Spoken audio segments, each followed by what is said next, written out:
Good morning, ನಮಸ್ಕಾರ ಎಲ್ರಿಗೂ. Welcome back to my YouTube channel. ನಾನು ನಿಮ್ಮ ಕಾವ್ಯ ಕೂಡ. ಸೊ ನೋಡ್ತಾ ಇರ್ಬೋದು, ಇವತ್ತಿನ ಡೇನ ಸ್ಟಾರ್ಟ್ ಮಾಡ್ತಾಯಿದ್ದೀನಿ. ಇವತ್ತು ನನ್ನ ರೊಟೀನ್ ಹೇಗಿರುತ್ತೆ ಅನ್ನೋದನ್ನ ಶುರು ಮಾಡ್ತಾಯಿದ್ದೀನಿ. ನಾನಿವತ್ತು ತುಂಬ ಬೇಗನೆ ನನ್ನ ದಿನನ ಶುರು ಮಾಡಿದೆ ಅಂತಲೇ ಹೇಳ್ಬೋದು. ನಮ್ಮಮ್ಮಂಗೆ ಇವತ್ತು ಫ್ಯಾಮಿಲೀಲಿ ಫಂಕ್ಷನ್ಗಳಿದ್ವು, ಒಂದೆರಡು ಕಡೆ ಹೋಗೋದಿತ್ತು. ಹಾಗಾಗಿ ನಮ್ಮಮ್ಮ ಎರಡು ಕಡೆನೂ ಅಟೆಂಡ್ ಮಾಡ್ಕೊಂಡು ಬರಬೇಕು ಅಂತ ಬೇಗನೆ ಹೊರಟರು. ಸೊ ಹಾಗಾಗಿ ಇವತ್ತು ಎಲ್ಲನೂ ಕೆಲಸ ನಮ್ಮದೇ ಅಲ್ವಾ. ಸೊ ಹಾಗಾಗಿ ಇವತ್ತು ಸಂಡೇ ಬೇರೆ. ಹಾಗಾಗಿ ಬೆಳಗ್ಗೆ ಎದ್ದು ನಮ್ಮಮ್ಮ ಹೊರಟಾಗಿ ಹೊರಗಡೆ ಬಂದೆ. ನೋಡ್ತಾ ಇರ್ಬೋದು, ಎಷ್ಟು ನಾನು ಸ್ಟಾರ್ಟ್ ಮಾಡಿದಾಗಲೇ ಇನ್ನೂ ತುಂಬ ಫಾಗ್ ಥರ ಇತ್ತು, ಇನ್ನು ಕತ್ಲೆಯಾಗೇ ಇತ್ತು. ಸೊ ಅದಾದಮೇಲೆ ಇನ್ನು ಸ್ವಲ್ಪ ಹೊತ್ತು ಮಲ್ಕೊಂಡು ಒಂದು 7:30 ಹಂಗೆ ಇದ್ದು ನನ್ನ ರುಟೀನ್ನ ಸ್ಟಾರ್ಟ್ ಮಾಡಿಕೊಂಡೆ. ನಾನು ಮೊದಲನೇದಾಗಿ ಬಂದುಬಿಟ್ಟು ಇಲ್ಲಿ ಟಿಫನ್ಗೆ ಏನಾದರೂ ರೆಡಿ ಮಾಡೋಣ ಅಂತ. ಇವತ್ತು ಸಂಡೇ ಬೇರೆ ಅಲ್ವಾ. ಸೊ ಹಾಗಾಗಿ ನಾನ್ ವೆಜ್ ಏನು ಇವತ್ತು ಮಾಡ್ತಾಯಿಲ್ಲ. ನಮ್ಮ ಮಿರ್ಚಿ ಕೂಡ ಬಂದಿದ್ಲು, ಸಂಡೇ ಆಗಿರೋದ್ರಿಂದ ನಾನ್ ವೆಜ್ ಏನು ಮಾಡ್ತಾಯಿಲ್ಲ. ಲಾಸ್ಟ್ ವೀಕ್ ಕೂಡ ತಿಂದಿದ್ವಿ, ಅದಲ್ಲದಂತೆ ಅವಳು ಕೂಡ ತಿಂದಿದ್ದಾಳೆ. ಸೊ ನನಗೆ ತಿನ್ನಬೇಕು ಅಂತ ಅನಿಸ್ತಾ ಇಲ್ಲ, ಬೇಡ ಚಿಕನ್ ಏನೂ ಅಂತ ಹೇಳಿದ್ಲು. ಹಾಗಾಗಿ ಮೊಟ್ಟೆ ಬಿರಿಯಾನಿ ಮಾಡೋಣ ಅಂತ ರೆಡಿ ಮಾಡ್ಕೊಳ್ತಾ ಇದ್ದೀನಿ. ಸೊ ಹಾಗಾಗಿ ಮೊದಲನೇದಾಗಿ ಎಲ್ಲನೂ ರೆಡಿ ಮಾಡ್ಕೊಳ್ತಾ ಇದ್ದೀನಿ. ಮೊಟ್ಟೆನ ಬೇಯಿಸೋಕ್ಕೆ ಇಟ್ಬಿಟ್ಟೆ. ಫಸ್ಟು ಮೊಟ್ಟೆ ಬೇಯಿಸೋಕ್ಕೆ ಇಟ್ಟರೆ ಅದಾದಮೇಲೆ ನಾವು ಒಗ್ಗರಣೆ ಮಾಡಿಕೊಂಡ್ರೆ ರೆಡಿ ಆಗುತ್ತೆ ಅಲ್ವಾ. ಸೊ ಹಾಗಾಗಿ ಫಸ್ಟು ಬಂದ ತಕ್ಷಣವೇ ಮಾರ್ನಿಂಗ್ ಎದ್ದ ತಕ್ಷಣ ನನಗೆ ನೀರು ಕುಡಿಯೋ ಅಭ್ಯಾಸ. ನಾರ್ಮಲ್ ವಾಟರ್ನ ಕುಡಿತೀನಿ, 1 ಗ್ಲಾಸಷ್ಟು ನಾನು ನೀರನ್ನ ಕುಡಿತೀನಿ. ಅದಾದಮೇಲೆ ನಾನು ಸ್ಟಾರ್ಟ್ ಮಾಡಿದೆ ಟಿಫನ್ ಮಾಡೋಕ್ಕೆ. ಸೊ ಈಗ ಎಲ್ಲನೂ ಹಚ್ಕೊಳ್ತಾ ಇದ್ದೀನಿ. ತುಂಬಾ ಚೆನ್ನಾಗಿ ಬಂದಿತ್ತು. ನಾನು ಚೆನ್ನಾಗಿಲ್ಲ ಅಂದಿದ್ರೆ ನಾನು ಖಂಡಿತವಾಗ್ಲೂ ಏನು ಹೇಳ್ತಾ ಇರಲಿಲ್ಲ, ಚೆನ್ನಾಗಿ ಬಂದಿತ್ತು. ನಾನು ರೆಸಿಪಿ ಅಂತ ಪ್ರಾಪರಾಗಿ ಏನು ರೆಸಿಪಿನ ಶೂಟ್ ಮಾಡಿಲ್ಲ, ಏಕೆಂದರೆ ವ್ಲಾಗು ಮಾಡಿಕೊಂಡು ರೆಸಿಪಿ ಮಾಡಿಕೊಂಡು ಎಲ್ಲ ಮಾಡೋದು ಸ್ವಲ್ಪ ಕಷ್ಟ ಆಗುತ್ತೆ.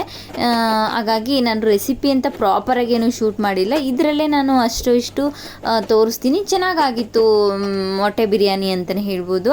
ಹಾಗಾಗಿ ಅದಕ್ಕೆ ಎಲ್ಲನೂ ರೆಡಿ ಮಾಡ್ಕೊಳ್ತಾ ಇದ್ದೀನಿ. ಏನಿಲ್ಲ, ನಾರ್ಮಲಾಗಿ ಶುಂಠಿ, ಬೆಳ್ಳುಳ್ಳಿ, ಟೊಮೊಟೊ, ಆನಿಯನ್ನು, ಏನು ಪುದೀನ ಸೊಪ್ಪು, ಕೊತ್ತಂಬರಿ ಸೊಪ್ಪು, ಇದನ್ನೆಲ್ಲನೂ, ಹಾಗೆ ಮೊಟ್ಟೆ ಬೇಯಲಿಕ್ಕೆ ಇಟ್ಟಿದ್ದೆ. ಅಷ್ಟರಲ್ಲಿ ಅದೆಲ್ಲವನ್ನು ಕಟ್ ಮಾಡಿಕೊಂಡು ರೆಡಿ ಮಾಡಿಕೊಂಡೆ. ಅದು ಕಟ್ ಮಾಡ್ಕೊಳ್ಳೋದಾಯಿತು, ಅಷ್ಟರಲ್ಲಿ ಮೊಟ್ಟೆನೂ ಬೆಂದಿತ್ತು. ಸೊ ಹಾಗಾಗಿ ಮೊಟ್ಟೆ ಎಲ್ಲ ತಗೊಂಡು ಈಗ ಸಿಪ್ಪೆ ಎಲ್ಲ ಬಿಡಿಸ್ಕೊಳ್ತಾ ಇದ್ದೀನಿ. ಮೊಟ್ಟೆ ಚೆನ್ನಾಗಿ ಬೆಂದಿದ್ರೆ ಸಿಪ್ಪೆ ಎಲ್ಲ ನೀಟಾಗಿ ಬಿಡುತ್ತೆ. ಕೆಲವೊಂದು ಸಾರಿ ನಾವು ಅರ್ಜೆಂಟಲ್ಲಿ ಬೇಯಿಸ್ಬಿಟ್ಟಿರ್ತೀವಿ, ಸಿಪ್ಪೆನೇ ಫುಲ್ಲು ಅಂದರೆ ನೀಟಾಗಿ ಬಿಡ್ಸೋಕ್ಕೆ ಬರಲ್ಲ, ಹಂಗಂಗೆ ಹಣ್ಕೊಂಡು ಬಂದುಬಿಡುತ್ತೆ. ಸೊ ಆ ಥರ ನೀಟಾಗಿ ಬೇಯಿಸಿರೋದ್ರಿಂದ ನೀಟಾಗಿ ಸಿಪ್ಪೆ ಎಲ್ಲ ತೆಗಿಯೋಕ್ಕೆ ಬಂತು. ಸೊ ಈಗ ಎಲ್ಲನೂ ನೀಟಾಗೆಲ್ಲ ಸಿಪ್ಪೆ ಎಲ್ಲ ತೆಕ್ಕೊಂಡಾದಮೇಲೆ ಅದನ್ನೆಲ್ಲ ಕಟ್ ಮಾಡ್ಕೊಳ್ತಾ ಇದ್ದೀನಿ. ಸ್ವಲ್ಪ ಅಂದರೆ ಈ ಥರ ಮಾರ್ಕ್ ಥರ ಮಾಡ್ಕೊಳ್ಬೇಕು.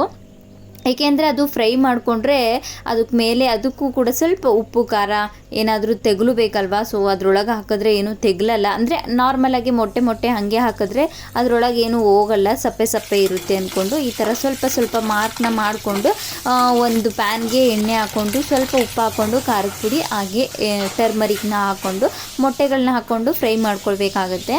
ಸೊ ಅದನ್ನೆಲ್ಲನೂ ಮೊಟ್ಟೆ ಎಲ್ಲ ಫ್ರೈ ಮಾಡಿಕೊಂಡೆ. ಎಣ್ಣೆ ಕೂಡ ಸ್ವಲ್ಪ ಜಾಸ್ತಿ ಹಾಕಿದ್ವಲ್ಲ, ಸ್ವಲ್ಪ ಕಡಿಮೆ ಹಾಕಿದರೆ ಅದು ತಡ ಮೊಟ್ಟೆ ಹಾಗೆ ಇಟ್ಕೊಂಡ್ಬಿಡುತ್ತೆ. ಹಾಗಾಗಿ ಸ್ವಲ್ಪ ಜಾಸ್ತಿನೇ ಹಾಕಿದ್ದೆ. ಅದ್ರಾಗಿರೋ ಆಯಿಲ್ ಇನ್ನೂ ಉಳಿದಿತ್ತಲ್ವ, ಅದನ್ನು ಈಗ ಅದೇ ಮೊಟ್ಟೆ ಬಿರಿಯಾನಿ ಮಾಡೋಕ್ಕೆ ಅದನ್ನೇ ಕುಕ್ಕರ್ ಒಳಗೆ ಹಾಕ್ಕೊಂಡೆ. ಅದೇ ಎಣ್ಣೆ, ಅದ್ರ ಜೊತೆ ಇನ್ನು ಸ್ವಲ್ಪ ಎಣ್ಣೆ ಹಾಕ್ಕೊಂಡು ಈಗ ಕಟ್ ಮಾಡಿರೋಂಥ ಆನಿಯನ್ನ ಹಾಕ್ಕೊಂಡು ಸ್ಪೈಸಸ್ ಅಂತ ಬಂದಾಗ ಅದನ್ನೆಲ್ಲನೂ ಮಿಕ್ಸಿಗೆ ಹಾಕಿದ್ದೆ. ನಾನು ಯಾವುದನ್ನು ಏನು ಇಟ್ಕೊಂಡಿರಲಿಲ್ಲ. ಏನಂದರೆ ಪಲಾವ್ ಎಲೆ, ಚಕ್ರ ಮೊಗ್ಗು, ಮರಾಠಿ ಮೊಗ್ಗು ಮಾತ್ರ ಒಗ್ಗರಣೆಗೆ ಹಾಕ್ಕೊಂಡೆ ಅಷ್ಟೇ. ಅದಲ್ಲದಂತೆ ಮಿಕ್ಸಿಗೆ ಹಾಕ್ಕೊಳ್ಳೋಕ್ಕೆ ನಾನು ಸ್ವಲ್ಪ ಕಾಯಿ ತುಂಡು ಹಾಕ್ಕೊಂಡೆ, ಅಂದರೆ ಹಸಿಕಾಯಿ ಹಾಕ್ಕೊಂಡೆ. ಸ್ವಲ್ಪ ಕೊತ್ತಂಬರಿ ಸೊಪ್ಪು, ಸ್ವಲ್ಪ ಪುದೀನ ಸೊಪ್ಪು, ಹಾಗೆ ಒಂದು ಟೊಮೊಟೊ ಹಾಕ್ಕೊಂಡೆ ರುಬ್ಲಿಕ್ಕೆ ಕೂಡ. ಟೊಮೊಟೊ ಹಾಕ್ಕೊಂಡು ಶುಂಠಿ, ಬೆಳ್ಳುಳ್ಳಿ ಇಷ್ಟೆಲ್ಲವನ್ನು ಹಾಕ್ಕೊಂಡು ನಾನು ಅದನ್ನೆಲ್ಲನೂ ಮತ್ತು ಮೆಣಸು, ಒಂದು ಏಲಕ್ಕಿ, ಅದ್ರ ಜೊತೆಗೆ ಏನು ಲವಂಗ, ಇದನ್ನೆಲ್ಲನೂ ಹಾಕ್ಕೊಂಡು ನಾನು ಚೆನ್ನಾಗಿ ಅದನ್ನು ಗ್ರೈಂಡ್ ಮಾಡಿಕೊಂಡು ಪೇಸ್ಟ್ ಮಾಡಿಕೊಂಡು ರೆಡಿ ಮಾಡ್ಕೊಂಡು ಇಟ್ಕೊಂಡೆ. ಅದಾದಮೇಲೆ ಒಗ್ಗರಣೆ ಮಾಡಿಕೊಂಡು ಒಗ್ಗರಣೆಗೆ ಇದನ್ನು ಕೂಡ ರುಬ್ಬಿಟ್ಟಿರೋಂಥ ಮಸಾಲ ಕೂಡ ಹಾಕ್ಕೊಂಡು ಚೆನ್ನಾಗಿ ಫ್ರೈ ಮಾಡ್ಕೊಳ್ಬೇಕಾಗುತ್ತೆ. ಎಲ್ಲ ಹಸಿ ಸ್ಮೆಲ್ ಹೋಗಬೇಕು, ಅಲ್ಲಿ ತನಕ ಚೆನ್ನಾಗಿ ಫ್ರೈ ಮಾಡಿಕೊಂಡು ಅದಾದಮೇಲೆ ಎಲ್ಲನೂ ಆದಮೇಲೆ ನೀರೆಲ್ಲ ಹಾಕ್ಕೊಂಡು ಖಾರದ ಪುಡಿ, ನಮಗೆ ರುಚಿ ಇದಕ್ಕೆ ಹಸಿ ಮೆಣಸಿನ್ಕಾಯಿ ಯೂಸ್ ಮಾಡ್ತಾಯಿಲ್ಲ, ಖಾರದ ಪುಡಿ ಯೂಸ್ ಮಾಡ್ತಾ ಇರೋದು. ಹಾಗಾಗಿ ಖಾರದ ಪುಡಿ ಎಲ್ಲನೂ ಹಾಕ್ಕೊಂಡು ರೆಡಿ ಮಾಡಿಕೊಂಡು ಇನ್ನೇನು ಒಗ್ಗರಣೆ ಎಲ್ಲನೂ ಮಾಡಿಕೊಂಡು ನೀರೆಲ್ಲ ಆ್ಯಡ್ ಮಾಡಿ, ಅಕ್ಕಿ ಆ್ಯಡ್ ಮಾಡಿ, ಇನ್ನೇನು ಲಿಡ್ನ ಕ್ಲೋಸ್ ಮಾಡ್ತೀವಿ ಅನ್ಬೇಕಾದ್ರೆ ಮೇಲ್ಗಡೆನೆ ಮೊಟ್ಟೆಗಳನ್ನ ಇಡಬೇಕು. ಲಿಡ್ನ ಕ್ಲೋಸ್ ಮಾಡಿ 2 ವಿಜಿಲ್ ಹೊಡಿಸ್ಕೊಂಡ್ರೆ ಬಿರಿಯಾನಿ ರೆಡಿ ಆಗುತ್ತೆ. ಸೊ ಅದೇ ಥರ ಮಾಡಿಕೊಂಡೆ. ಅದಾದಮೇಲೆ ಅವಳು ಸ್ವಲ್ಪ ಹೇರ್ ಪ್ಯಾಕ್ ಮಾಡಿಕೊಡು ಅಂತ ಹೇಳಿದ್ರು. ಅದ್ರ ಜೊತೆಗೇ ಬಿರಿಯಾನಿ ಆಗೋ ಅಷ್ಟರಲ್ಲಿ ಹೇರ್ ಪ್ಯಾಕ್ ಕೂಡ ಮಾಡಿಕೊಟ್ಟೆ. ಅದಾದಮೇಲೆ ಅವಳಿಗೆ ಪಾಯಸ ತಿನ್ನಬೇಕು ಥರ ಅನಿಸ್ತು. ಇನ್ನೇನು ಎಲ್ಲನೂ ಒಟ್ಟಿಗೆ ಮಾಡಿಬಿಡೋಣ ಅಂತ ಪಾಯಸಕ್ಕೂ ರೆಡಿ ಮಾಡ್ತಾಯಿದ್ದೀನಿ.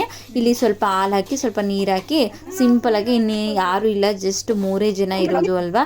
ಅದರಲ್ಲೂ ನಮ್ಮ ಮನೇಲಿ ಹೆಂಗೆ ಅಂದರೆ, ನಮ್ಮ ಮನೇಲಿ ಜಾಸ್ತಿ ಸ್ವೀಟ್ನ ತಿನ್ನಲ್ಲ. ನಮ್ಮ ಅಪ್ಪ ಆಗಿರ್ಬೋದು, ಎಲ್ಲರೂ, ನಾನಾಗಿರ್ಬೋದು ಎಕ್ಸ್ಪೆಷಲಿ ಸ್ವೀಟೆಲ್ಲ ಜಾಸ್ತಿ ಇಷ್ಟಪಟ್ಟು ಮಾಡ್ಕೊಂಡೆಲ್ಲ ತಿನ್ನಲ್ಲ. ಬಟ್ ಇವಳಿಗೆ ಏನಂದರೆ ನಮ್ಮ ನಿಶ್ಚಿಗೆ ಸ್ವಲ್ಪ ಸ್ವೀಟ್ ಜಾಸ್ತಿ ಇಷ್ಟ ಆಗುತ್ತೆ. ಹಾಗಾಗಿ ಈಗ ಪಾಯಸ ಕೂಡ ರೆಡಿ ಮಾಡ್ದು ಇನ್ನೇನು ಒಂದೇ ಸಾರಿ ಮಧ್ಯಾಹ್ನಕ್ಕೂ ಕೂಡ ಸಾಂಬಾರು ಮಾಡಿ ಇಟ್ಟುಬಿಟ್ರೆ ಕೆಲಸ ಎಲ್ಲ ಮುಗಿದೋಗ್ಬಿಡುತ್ತೆ ಅಂದ್ಕೊಂಡು ನನಗೆ ಪದೇ ಪದೇ ಅಡುಗೆ ಮನೆಗೆ ಬಂದು ಮತ್ತೇನಾದರೂ ಮಾಡಬೇಕು ಅಂತ ಆಗಲ್ಲ. ನಮ್ಮಮ್ಮ ಬರೋಷ್ಟರಲ್ಲಿ ಸಂಜೆ ಆಗುತ್ತೆ. ಹಾಗಾಗಿ ಮಧ್ಯಾಹ್ನದ ಊಟಕ್ಕೂ ಕೂಡ ಸಾಂಬಾರನ್ನ ರೆಡಿ ಮಾಡೋಣ ಅಂತ ರೆಡಿ ಮಾಡ್ತಾಯಿದ್ದೀನಿ. ಬೆಂಡೆಕಾಯಿ ಫಸ್ಟು ನಾನು ರಸಮ್ ಮಾಡ್ಕೊಳ್ಳೋಣ ಅಂತ ಮಾಡೋಣ ಅಂತ ಪ್ಲ್ಯಾನ್ ಮಾಡ್ಕೊಂಡೆ. ಬಟ್ ಅದಾದಮೇಲೆ ಬೆಂಡೆಕಾಯಿ ಎಲ್ಲ ಇತ್ತು ಹೊಲದಿಂದ ತಂದಿರೋದು. ಹಾಗಾಗಿ ಬೆಂಡೆಕಾಯಿ ಹಾಕಿ ಬೆಂಡೆಕಾಯಿ ಹುಳಿನ ಮಾಡಿಕೊಂಡು ಅದನ್ನು ಕಡೆ ರೆಡಿ ಮಾಡಿಕೊಂಡು ಫೈನಲಾಗಿ ನಾನು ಕೂಡ ಟಿಫನ್ ಮಾಡಿದೆ ಕೂತ್ಕೊಂಡು.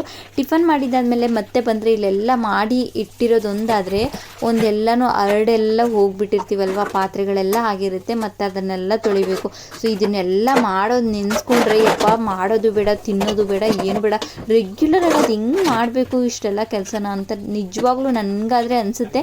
ಇದು ಅದು ಹೆಂಗೆ ಹೇಳ್ಬೇಕೋ ಗೊತ್ತಿಲ್ಲ. ಬಟ್ ಆದರೆ ಯಪ್ಪ ಇಷ್ಟು ರೆಗ್ಯುಲರಾಗಿ ಇದಿಷ್ಟೆಲ್ಲನೂ ಕಂಟಿನ್ಯೂಸ್ ಆಗಿ ಮಾಡಬೇಕು ಅಂದರೆ ಎಷ್ಟು ಕಷ್ಟ ಅನಿಸುತ್ತೆ. ನನಗಾದರೆ ನೆನೆಸ್ಕೊಂಡ್ರೇ ಭಯ ಅನಿಸುತ್ತೆ. ಅದೆಲ್ಲ ಆದಮೇಲೆ ನಾವು ಕೂಡ ಸ್ನಾನ ಮಾಡಿಕೊಂಡು ಸ್ವಲ್ಪ ಹೊರಗಡೆ ಕೆಲಸ ಇತ್ತು. ಹಾಗಾಗಿ ಹೊರಗಡೆ ಹೋಗ್ತಾ ಇದ್ದೀವಿ. ಹೊರಗಡೆ ಅವಳಿಗೂ ಕೂಡ ನಮ್ಮ ನಿಶ್ಚಿಗೆ ಸ್ವಲ್ಪ ಅಂದರೆ ಏನೋ ಬಟ್ಟೆಗಳನ್ನ ಸ್ಟಿಚ್ ಹಾಕ್ಸೋದಿರ್ಬೋದು, ಮತ್ತು ಅಮ್ಮ ಕೂಡ ಬರ್ತಾಯಿದ್ರು. ಹಾಗಾಗಿ ಕರ್ಕೊಂಡು ಬರೋಣ ಅಂತ ಹೊರಟ್ವಿ. ಅಲ್ಲಿಂದ ಅಮ್ಮನೂ ಕೂಡ ಕರ್ಕೊಂಡು ನಾವು ಕೂಡ ಸ್ವಲ್ಪ ಸ್ನ್ಯಾಕ್ಸು ತಿನ್ನೋಕ್ಕೆ ಎಲ್ಲನೂ ತೊಗೊಂಡು ಕೆಲಸ ಎಲ್ಲ ಮುಗಿಸ್ಕೊಂಡು ಮನೆಗೆ ಬಂದ್ವಿ. ಸಂಜೆಗೂ ಕೂಡ ಬಿಗ್ ಬಾಸ್ ಆಗ್ತಾರಲ್ವ, ಹಾಗಾಗಿ ಇವಾಗ ಬಿಗ್ ಬಾಸ್ನ ನೋಡಿಕೊಂಡು ಐಸ್ ಕ್ರೀಮ್ ತಿನ್ಕೊಂಡು ಕೂತ್ಕೊಂಡಿದ್ದೀನಿ. 2 ಟೈಮ್ ನೋಡ್ತೀವಿ ಒಂದೊಂದು ಸರಿ. ಸೊ ಅದಾದಮೇಲೆ ನಮ್ಮಮ್ಮ ಅವ್ರ ಊರಿಗೆ ಹೋಗಿದ್ರಲ್ವ, ಎಲ್ಲ ಸೊಪ್ಪುಗಳೆಲ್ಲ ನೋಡ್ತಾ ಇರ್ಬೋದು. ಎಷ್ಟು ಥರದ ಸೊಪ್ಪು, ಎಷ್ಟೊಂದು ಸೊಪ್ಪು ತಗೊಂಡು ಬಂದಿದ್ದಾರೆ. ತಬಾಕ್ಸಿ ಸೊಪ್ಪು, ಪಾಲಕ್ ಸೊಪ್ಪು, ಮೆಂತ್ಯ ಸೊಪ್ಪು, ಕೊತ್ತಂಬರಿ ಸೊಪ್ಪು, ಪುದೀನ ಸೊಪ್ಪು, ಇನ್ನು ಏನೇನೋ ಸೊಪ್ಪುಗಳು ಎಲ್ಲನೂ ತಗೊಂಡು ಬಂದಿದ್ದಾರೆ. ಅದನ್ನೆಲ್ಲ ಇಟ್ಕೊಂಡು ಈಗ ಕ್ಲೀನ್ ಮಾಡ್ಕೊತಾ ಇದ್ದಾರೆ. ಸೋಸ್ಕೊಂಡು ಎತ್ತಿಟ್ಕೊಳ್ಳೋಣ ಅಂದ್ಕೊಂಡು ಈಗ ಎಲ್ಲನೂ ಕ್ಲೀನ್ ಮಾಡಿಕೊಂಡು ಕೂತ್ಕೊಂಡಿದ್ದಾರೆ ಟಿ ವಿ ನೋಡಿಕೊಂಡು. ಸೊ ಈ ಥರ ಇತ್ತು ನನ್ನ ಒಂದು day. Thank you for watching this video. Love you all.